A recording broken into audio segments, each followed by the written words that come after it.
Good morning. Good morning to all in a wonderful community of Chinatown, New York City. Well, there are a lot of Chinatowns around the country. The one that comes to mind the most for me is San Francisco Chinatown. But I have a particular attachment to this one, New York City. It's my home. I'm here doing a film, and I haven't been here in a very long time. And a lot of people haven't seen me here, that is, in Chinatown, or for that matter, the States.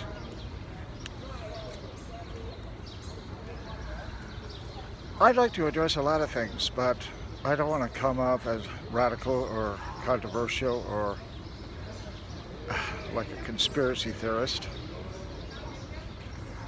I'm disappointed by the way the COVID-19 pandemic has been handled. And I'm certainly not one of those people that say there's no such thing as a pandemic, there's no such thing as COVID-19, it's all a hoax. I'm not a rabid anti-vaxxer, I'm not a rabid anti-mask, but what I am anti is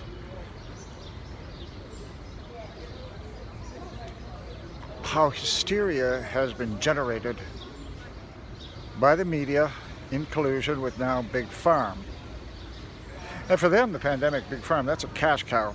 Now, one could say, oh, to hell with them, but it's a business just like any other business. They raise money by how people use their drugs. And I use a high blood pressure medication that is produced by Pfizer. I have nothing against Pfizer. I'm not an activist against Pfizer or any of the big farm companies specifically, but with regard to COVID-19 and how it's being handled, I'm dismayed. I would urge anybody to, if you want to watch the media, I want to watch like CNN, Fox News, or whatever, fine.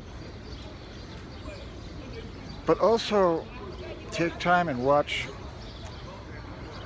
sites that talk about the science, or go to the sites for hardcore science. If you can read the American Medical Association papers on COVID-19 and the novel coronavirus, if you can read that, that's fine. You'll get the direct science. And what was true is that people with serious underlying conditions are at risk, both young and old, but particularly the old. But if you look at the statistics, what's interesting, even though they come out with these big numbers that are like 1 million or so, that's debatable as to what they're counting. Yes, a lot of people have died. 99% of those people have had serious underlying conditions. And it's sorrowful. But also look at the statistics about how many people have died of the flu, which is caused by a coronavirus. Now, I'm not saying one should not pay attention to the SARS virus and the serious pneumonia that it generates. They should. And I think, for me personally, I wear a mask when I'm in groups, and I can tell that not wearing a mask would upset people. I'm not interested in upsetting people. I'm not interested in getting in their face and saying, well, you're wrong. For me, there's no certainty, because I can't get at the root of it, because I, like any pedestrian, can't talk to the people that are generating these videos. I can't talk to the doctors directly that are generating these science videos. But I urge anybody to look at all the information that's available and, of course, make your own conclusion.